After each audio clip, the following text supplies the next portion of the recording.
My girlfriend texted, "I'm going on a soul-searching road trip with my ex, in your car." I replied, "Have fun." Then I immediately reported the car stolen and sent its GPS coordinates to the highway patrol, when she was pulled over in the middle of nowhere at 3 a.m. So my ex-girlfriend is currently explaining to a Nevada judge why she thought it was okay to take my car on a soul-searching road trip with her ex-boyfriend. The judge is not impressed with the spiritual growth defense. But let me back up because this story is absolutely unhinged. 3 days ago, I come home from work and Rachel is in the bedroom packing a duffel bag. I figure she's going to visit her sister or something. Nope. She sits me down and says she needs to talk. Always a great start. She tells me she's been doing a lot of thinking, that our relationship has felt stagnant, that she needs to reconnect with herself. Okay, then she drops it. She's going on a cross-country road trip for a month to find herself. I'm like, all right, that's sudden, but okay. Then I ask who's going with you. She gets this look, says her ex-boyfriend Jonas is going with her. I just stare at her. I'm sorry, what? She says Jonas, her ex from college, they've been talking recently. Just as friends. He's also going through a spiritual awakening. They both need this journey. It's purely platonic, about growth. I'm still processing this when she hits me with the third bomb. They're taking my car. Not her car, mine. Because her car is unreliable and Jonas doesn't have a car at all. But my car is perfect for a long road trip. So just to recap, my girlfriend wants to take my car on a month-long cross-country trip with her ex-boyfriend for spiritual reasons. And I'm supposed to be cool with this. I ask if she's serious. She says completely serious, that I'm either supportive of her growth or I'm not. That Jonas is just a friend now, that nothing is going to happen, that I need to trust her. And also she needs my car. I ask what I'm supposed to drive. She says I can use her car, the 2009 Honda with the check engine light that's been on since the first Obama term. I can drive that while she and her ex cruise around in my almost new car, finding themselves, the car that's only in my name, that I'm still making payments on, that she's not on the insurance for that car. I look at her and something in me just goes cold. I realize if I argue, she'll just get defensive and we'll fight, and she'll probably take it anyway and claim I agreed eventually. So I play it smart. I say, okay, sounds like you've made up your mind. She seems surprised, says she expected more resistance. I say, I'll think about it overnight. We can talk in the morning before you leave. She seems relieved, says okay. That she appreciates me being mature about this.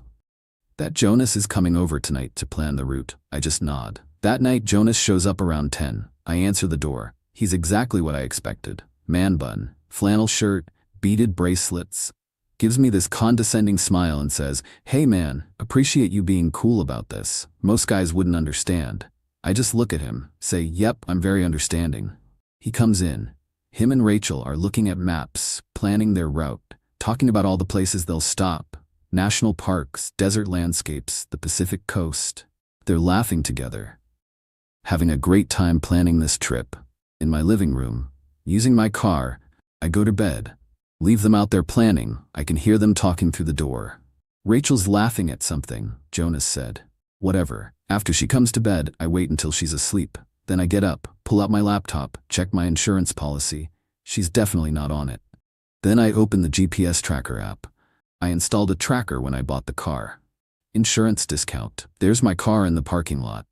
Battery full, updates every 5 minutes when moving. I sit there looking at this app thinking about what's about to happen. Then I start laughing, quietly so I don't wake her up. This is gonna be good. Next morning I'm up at 5. Before they are, Rachel comes out around 5:30. Surprised I'm awake. I tell her we need to talk before she leaves.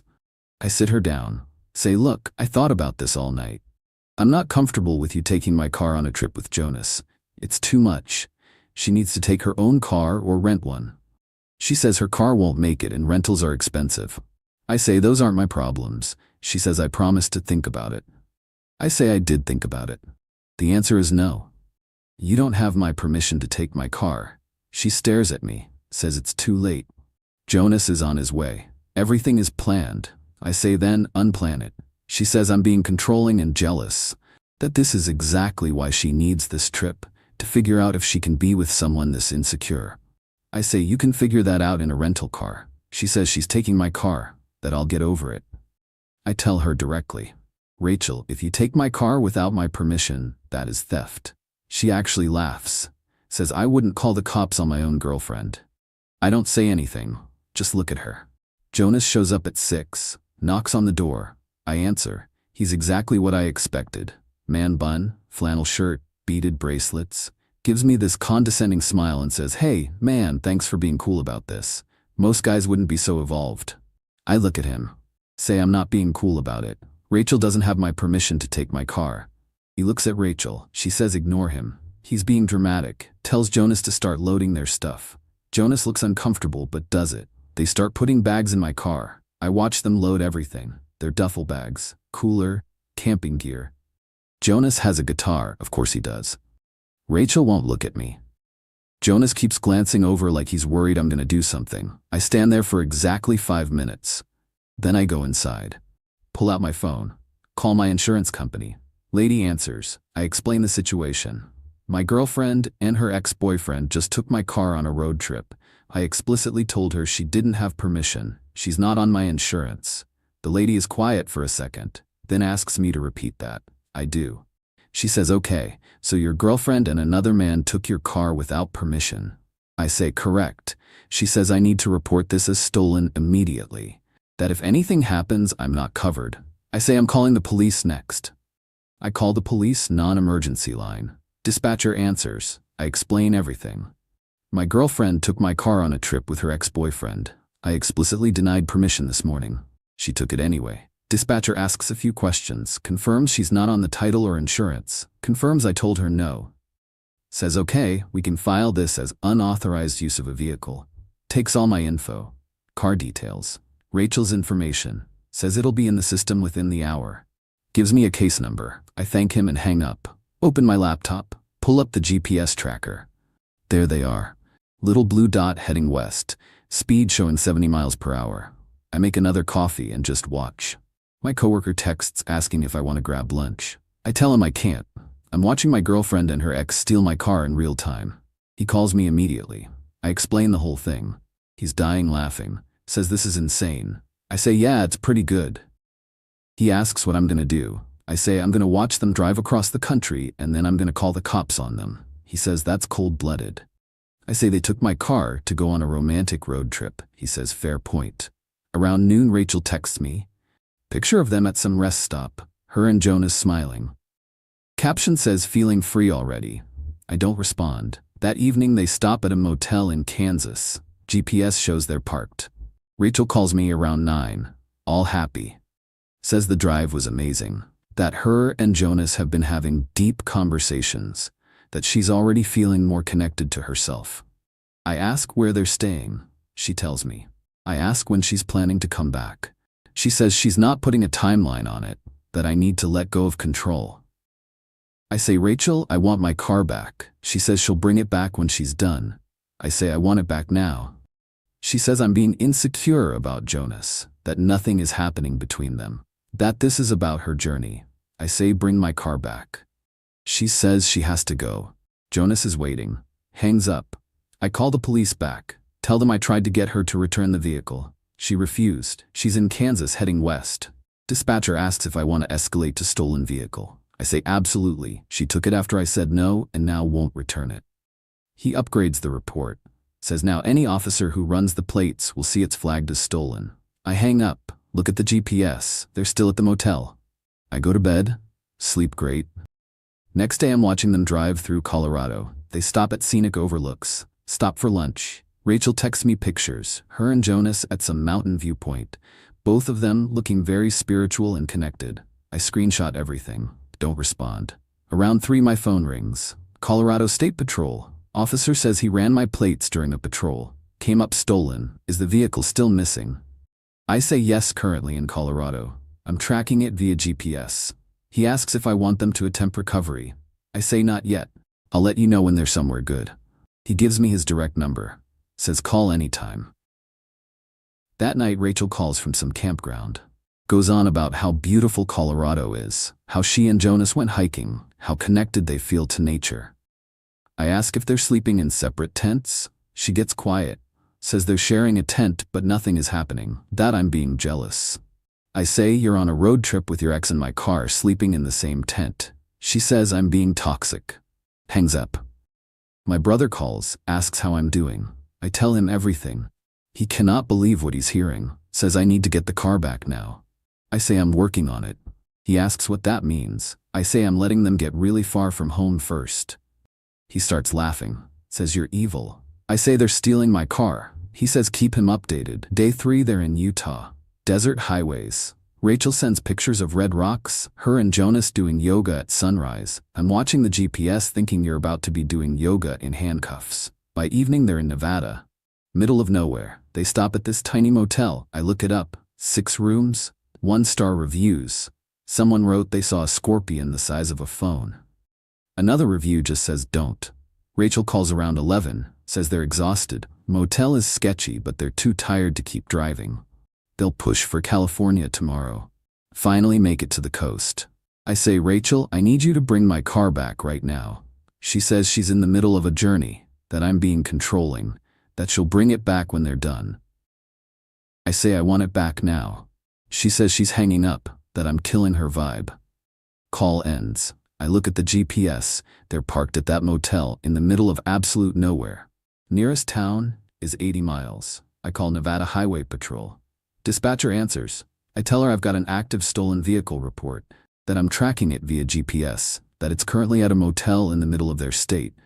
I give the exact address, all my vehicle information, my case number. She pulls it up, confirms she sees the stolen vehicle flag, asks if I want them to recover it. I say yes.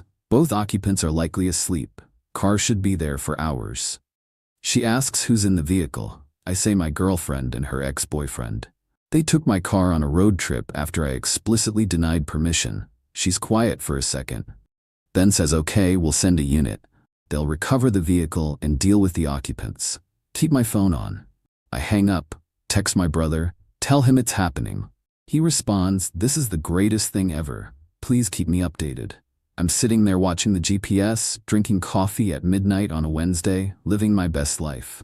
Little after 1 in the morning, my phone rings. Nevada Highway Patrol. Officer says they're at the motel, located the vehicle. Plates match. Asks me to verify the VIN. I read it off my registration. Matches. Says they're about to make contact with the occupants. Asks if I can hold. I hold for maybe 7 minutes. Longest 7 minutes ever. He comes back, says they knocked on the motel room door. 2 individuals answered. They identified as Rachel and Jonas. Both claim they had permission to use the vehicle. I say negative. I explicitly told Rachel this morning she did not have permission. I've asked her to return it multiple times since. She's refused every time. She's not on my insurance, registration, or title. I want my vehicle back. He asks if I'll provide a written statement. I say absolutely. Send me whatever you need. He says okay, based on your statement as the registered owner, we're recovering the vehicle. Both individuals are being placed under arrest for vehicle theft. Vehicle will be towed to impound. I'm quiet for a second. Then I say both of them. He says yes, both occupants. They're both culpable. I say okay, that's fine. He says they're making statements about this being a misunderstanding. That they're in a relationship with me. I say she's in a relationship with me. He's her ex-boyfriend. They took my car on a trip together. Officer actually laughs a little, says okay, that's a new one, tells me someone will call with impound info. I thank him. Then my phone explodes. Rachel calling over and over. Jonas calling from a different number. Texts flooding in. What did you do? The police are here. They're saying the car is stolen. You called the cops on us. This is insane. We're getting arrested. How could you do this? I don't respond to any of it. Just watch the GPS until the car moves to an impound lot. Then I go to bed. Next morning I wake up to maybe 60 messages. Rachel's friends, her mom, her sister, all asking what's wrong with me, how I could do this. She was just on a trip. I text her friend Jenna back. Say Rachel took my car with her ex-boyfriend on a month-long trip after I explicitly told her she couldn't. She refused to return it. I reported it stolen. That's what happened. Jenna responds that I'm insane, that Rachel was just trying to grow, that I'm jealous and controlling. I type back, she got arrested with her ex-boyfriend in my car in the middle of Nevada at 3 in the morning. How's that for growth? She blocks me. Rachel's sister calls yelling, says I got Rachel arrested with some guy at 3 a.m. What's wrong with me? I say Rachel stole my car to go on a road trip with her ex. She says it wasn't stolen, she's my girlfriend. I say cool, so I can take her car to Mexico with my ex-girlfriend for a month. She goes quiet. I hang up. My brother calls laughing so hard he can barely breathe. Says this is the best story he's ever heard. That I'm a legend. I say they arrested Jonas too. He loses it. Says of course they did. He was in a stolen car. I say yeah, but the visual of him getting arrested at 3 a.m. on a spiritual journey. My brother says please tell me you're going to get the car. I say obviously. He says I'm coming with you. I call the impound lot. Guy answers. I explain I'm the registered owner. He confirms they have it, $200 for tow, $50 per day storage. I say I'll be there in 2 days. He says no problem. My brother and I leave that afternoon. He's bringing snacks and making a playlist. Says this is the best road trip he's ever been on. We drive straight through, switching off. He's texting all his friends updates. They're sending him gas money. One sends $20. Says it's worth it for the story. We get to Nevada next evening, go to the impound lot. I show my registration, pay the fees, $250 total. Guy gives me my keys. Says this was a weird one. I say yeah it was. I walk out to my car. It's parked between a truck with no doors and a sedan that's been utterly destroyed. I unlock it. All their stuff is still inside. Rachel's duffel bag, Jonas's guitar, his journal, their tent. I take it all out. Hand it to my brother. He opens Jonas's journal, reads a line out loud. The universe speaks through those who listen. He looks at me. I look at him. We start dying laughing. I get in my car, start it up, everything works. Check the miles. Almost 2,000 miles, cool. My brother follows me to a gas station. I fill up, check everything, all good. We start driving home. About 2 hours and my brother's phone rings. Rachel, she's been calling him because she's blocked on my phone. He looks at me. I shrug. He answers on speaker. Rachel is crying hysterically. Says she can't believe I did this. That she and Jonas were arrested. Spent hours in a cell. That she was put in handcuffs. That everyone saw. That Jonas is furious with her. That his parents had to bail him out. That her parents had to bail her out. That I destroyed everything. My brother lets her go on for a full minute. Then he says, "Did you ask permission to take the car?" She stops crying. Says that's not the point. He says seems like the entire point. She says couples share things. He goes okay, but you took it with your ex-boyfriend. She says it was just a spiritual journey. He says you got arrested in the middle of nowhere at 3 in the morning sharing a tent with your ex. In his car. She starts yelling about how I'm controlling. He hangs up. I'm laughing so hard I almost have to pull over. My brother's crying laughing. Says your ex is something else. I say yeah, she found herself all right. In the Nevada criminal justice system, he says with her ex-boyfriend. I say that's the best part. We drive through the night. Get home next morning. I park my car in my spot, walk up to my apartment. Lock's already changed. Called my landlord from the road. He did it same day. Said Rachel's name was never on the lease anyway. Inside, most of Rachel's stuff is gone. She had someone grab it, but plenty is still here. I bag it up. My brother helps. We're throwing everything in trash bags. He finds a vision board. It's got pictures of beaches and words like manifest and abundance. He shows it to me. I tell him to toss it. He does. Rachel has a court date in Nevada coming up. Her public defender told her to take a plea deal. Said fighting it would cost money and the facts are terrible. She took a vehicle across state lines without permission with her ex-boyfriend, then refused to return it. Jonas apparently got the same advice. They both took plea deals, pled guilty to unauthorized use of a vehicle. Each got 18 months probation, $1,000 fine each. Had to split restitution for my impound fees. My brother went to the courthouse, sat in the gallery, texted me updates, said the judge asked Rachel why she thought it was appropriate to take someone's car with her ex-boyfriend for a month. Rachel apparently said something about spiritual growth and personal journeys. Judge said personal journeys don't include other people's property. Sentenced her right there. Then Jonas went up. Judge asked him why he thought getting in a stolen car was a good idea. Jonas apparently said he didn't know it was stolen, that Rachel said she had permission. Judge said that's why you check these things. especially when you're going on trips with someone else's girlfriend. Jonas tried to argue. Judge shut him down. Same sentence. My brother said they both cried. Their parents were there, also very upset. Everyone left separately. He waited until they were gone. Said it was the best afternoon he'd had in years. Rachel's mom called me that night. I answer. She goes off immediately. Says I gave Rachel a criminal record, that she was just trying to grow. I let her talk. Then I say she took my car with her ex-boyfriend after I said no. Your daughter made choices. She says I'm vindictive. I say I'm practical. She hangs up. Few weeks later, I hear through mutual friends that Rachel and Jonas actually tried to date after all this. Lasted 2 weeks. Apparently, the arrest kind of killed the spiritual connection. Also, Jonas's parents threatened to cut him off if he kept seeing the girl who got him arrested. He chose his parents. I donate most of Rachel's leftover stuff. Sell some things online. Make like $200. Use it for gas money from the Nevada trip. Fair trade. She used my car. I'll use her stuff. Month later, I'm at the grocery store. See Jonas in the produce section. He sees me. Looks like he wants to disappear. I just nod at him. Keep shopping. He practically runs out of the store. My brother was with me. Says that's the guy. I say yep. He says he looks exactly how I pictured. Man bun and all. Started dating someone new few months later. She has her own car. Has never asked to borrow mine. Doesn't have an ex she wants to take on spiritual journeys. It's refreshing. People ask if I feel bad about the arrest. I don't. They took my car without permission after I explicitly said no. Then refused to return it. Took it across multiple state lines with her ex-boyfriend while telling me nothing was happening. That's not soul-searching. That's theft with terrible judgment. The arrests were just consequences. They could have not taken my car, could have taken her car, could have rented a car, could have not gone on a romantic road trip while she was dating me. Lots of options. They chose the worst one.